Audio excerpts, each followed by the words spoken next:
এই বাংলাদেশের psychiatrist সাইকোলজিস্টদের problem কি জানেন? এরা যতই আপনার মেডিকেল লাইনে পড়ালেখা করে আসুক না কেন, দেখা যায় যে এদের ডিগ্রি ফেক অথবা সার্টিফিকেট কেনা। আর যারা জেনুইন সার্টিফিকেট হোল্ডার তারাও সাইকিয়াট্রিস্টগুলা, কাউন্সেলারগুলা, দেখা যায় যে ওদের কাউন্সেলর হিসেবে যেসব কথা বলার কথা, যেভাবে তাদের রুগীকে ট্রিট করা উচিত সেভাবে তারা ট্রিট করে না। ট্রিট না করে উল্টা সাইকিয়াট্রির ভাষার বাইরে গিয়ে রুগীকে মোরাল অ্যাডভাইস দেয়, ধর্মের অ্যাডভাইস দেয়, যেটা একটা সাইকিয়াট্রিস্ট, একটা কাউন্সেলরের কাজ না। একটা কাউন্সেলর ফিল্ড অফ সাইকোলজিতে পড়ালেখা করে এবং সে যা পড়ে, মেডিকেল সায়েন্স, মনোবিজ্ঞান, সাইকোলজি, সাইকিয়াট্রি, মেডিকেল কাউন্সেলিং, এগুলো যা আপনাকে শেখাবে সেটা আপনার মূল্যবোধের সাথে নাও মিলতে পারে, আপনার ধর্মের সাথে নাও মিলতে পারে, কিন্তু আপনি যখন একটা ডক্টর হবেন তখন আপনাকে মেডিকেল সায়েন্সের ভাষায় কথা বলতে হবে, যেটা আমাদের দেশের সাইকিয়াট্রিস্টরা তাদের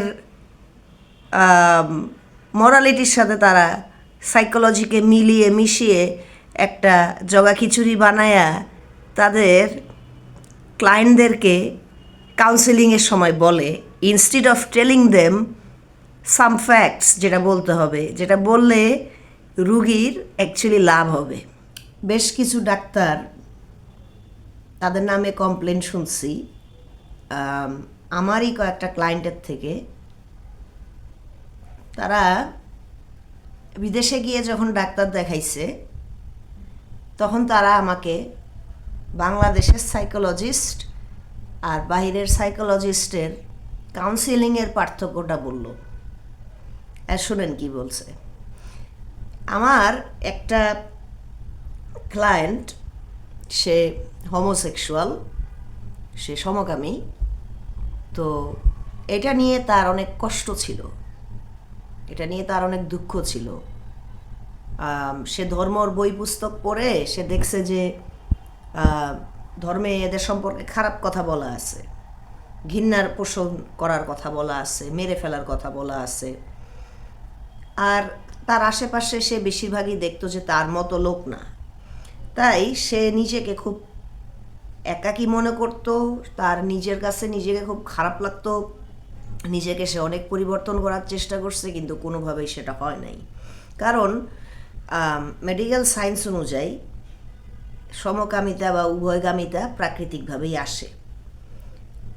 পরিস্থিতিতে, খারাপ পরিস্থিতিতে অনেক সময় এটা হয়, সিচুয়েশনালও বিষয় আছে, কিন্তু আমি সিচুয়েশনাল বিষয়টা ডিসকাস করতেছি না আজকে। আমি ন্যাচারালি যে ইনহেরিটেড যে হোমোসেক্সুয়ালিটি বা বাইসেক্সুয়ালিটি যে পায় মানুষ, আমি সেটা নিয়ে কথা বলতেছি। তো এই মেয়েটা, সে এরকম হওয়ার কারণে তার প্যারেন্টস তাকে বাংলাদেশের অনেক সাইকিয়াট্রিস্ট দেখাইছে। এবার শুনেন সাইকিয়াট্রিস্টরা তাকে কি বলছে।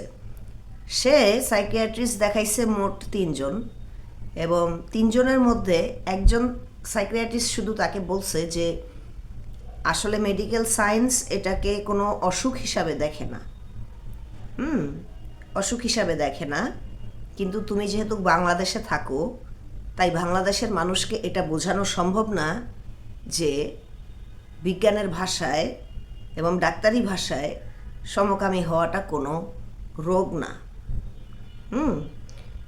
আর বাকি যে 2টা ডাক্তার যাদেরকে মেয়ে নিজেকে দেখাইছে, ওই 2টা ডাক্তার তাকে সাইকিয়াট্রির ভাষায় কথা না বলে তাকে শুধু ধর্মীয় জ্ঞান দিছে। বলছে যে তুমি সবসময় আমার কাছে আসবা, তুমি সবসময় আমার কাছে কাউন্সেলিং নিবা, কথা বলবা। প্রতিটা কাউন্সেলিং সেশনে 3 থেকে 4 হাজার টাকা নিছে, দীর্ঘ সময় ধরে রেগুলার কাউন্সেলিং করছে, এবং তার পকেট থেকে অনেক টাকা খসায় নিছে এই সাইকিয়াট্রিস্টগুলো। তাকে ওষুধ লিখে দিছে, সে ওষুধ খাইছে, এতে করে তার লাভের লাভ কিছুই হয় নাই, কারণ তার সেক্সুয়াল ওরিয়েন্টেশন সে চাইলেও বদলাইতে পারবে না, সে যত কাউন্সিলিং নেই আর যত ওষুধ খাক।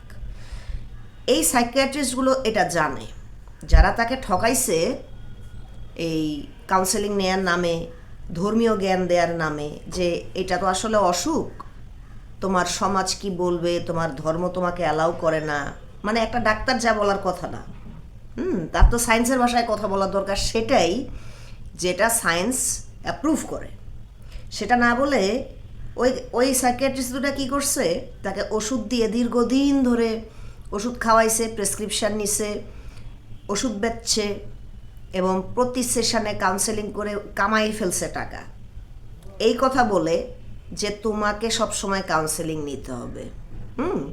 কাউন্সেলিং নিয়ে নিয়ে নিয়ে নিয়ে এমএ পরে কোনো লাভের লাভ কিছুই দেখে নাই, পরে সে বাইরে গেছে, এমএ বাইরে গেছে। বাইরে যাওয়ার পরে সে আমাকে বলল যে বাইরে গিয়ে যখন সে সাইকিয়াট্রিস্ট দেখাইছে, সাইকিয়াট্রিস্ট, বাইরের সাইকিয়াট্রিস্ট বলে দিছে, বাবা এটা তো কোনো রোগ না, দিস ইজ নর্মাল। তখন বললো যে কই আমার দেশের ডাক্তার তো বললো এটা নর্মাল না। তখন বিদেশি ডাক্তার তাকে বলছে, তোমার দেশের ডাক্তাররা দে শুডেন্ট প্র্যাকটিস, তাদের প্র্যাকটিসই করা উচিত না, তারা তোমাকে ওষুধ দিয়ে দিয়ে ঘুম পাড়ায় রেখে রেখে এবং তোমাকে ডিপ্রেশনের ওষুধ খাওয়ায়, তোমার থেকে কাউন্সেলিংয়ের নাম করে, মানে গল্প করার নাম করে তোমাকে শুধু ধর্মীয় জ্ঞান দিছে আর তোমার থেকে টাকা খসায় নিছে, প্রফিট করে নিছে, তোমার লাভের লাভ কিছুই করে নাই। তাইলে এখন আপনারা বুঝেন ফ্রেন্ডস, বাংলাদেশের সাইকোলজিস্টরা, বাংলাদেশের কাউন্সেলাররা, ওরা কি আসলে কাউন্সেলার করার যোগ্যতা রাখে? না। বাংলাদেশে মার্জিনালাইজড একটা গ্রুপ, এলজিবি গ্রুপটা, তাই না? মার্জিনালাইজড একটা গ্রুপ, এরা সংখ্যালঘু, এরা নির্যাতিত হয় বিভিন্ন জায়গায় হেনস্থার শিকার হয়, এবং এদেরকে নিয়ে কাউন্সিলররা, সাইকোলজিস্টরা বাংলাদেশে রমরমা ব্যবসা করে কাউন্সিলিংয়ের নাম ধরে, এবং তাদেরকে বলে যে তোমার এই অসুখটা সেরে যাবে বিহেভিয়ারাল থেরাপি দিলে, কাউন্সেলিং করলে। সেক্সুয়াল ওরিয়েন্টেশন যে পরিবর্তন করা যায় না, এটা বাংলাদেশের এই কাউন্সিলরগুলো বলে না। কেন বলে না? এর কারণ হচ্ছে, এক, ভয় পায় যদি তার চাকরিটা চলে যায় হোমোসেক্সুয়ালিটির সত্যটাকে বলার জন্য, আর দুই, তারা নিজেরা ধর্মান্ধ, অসভ্য, রিলিজিয়াস বিগেটস, যারা পড়ালেখা করা সত্ত্বেও অশিক্ষিত এবং বর্বর। এজন্য তারা তাদের ক্লায়েন্টদের কাছে ধর্ম বেচে প্রত্যেকটা কাউন্সেলিং সেশনে সঠিক কথাটা এই পেশেন্টগুলোকে বা এই ক্লায়েন্টগুলোকে না বলে। তাহলে সর্বশেষ আমি তাকে জিজ্ঞেস করলাম যে আচ্ছা, তাহলে এটা সমাধানটা কি? এই যে গে আছে, লেসবিয়ান আছে তোমার মতো, তো তোমাদের এই জিনিসের সমাধানটা কি? তখন ওই মেয়ে আমাকে বললো যে বিদেশি ডাক্তার বলছে এটা কোনো রোগ না যেটা আপনি সারাবেন, it is a part of you, so এটা আপনি মেনে নিলে আপনি ভালো থাকবেন, আপনি আপনার মতো কাউকে খুঁজে নেন। তখন আমি বললাম এইটা বাংলাদেশে কিভাবে সম্ভব? তখন সে আমাকে বলল, বাংলাদেশ মানুষ ছেড়ে যাওয়ার অনেকগুলো কারণ আছে, কারণ বাংলাদেশে মানুষের বসবাসযোগ্য কোনো দেশ হয়ে গড়ে ওঠে নাই। এটাই ছিল তার শেষ বক্তব্য। Thank you.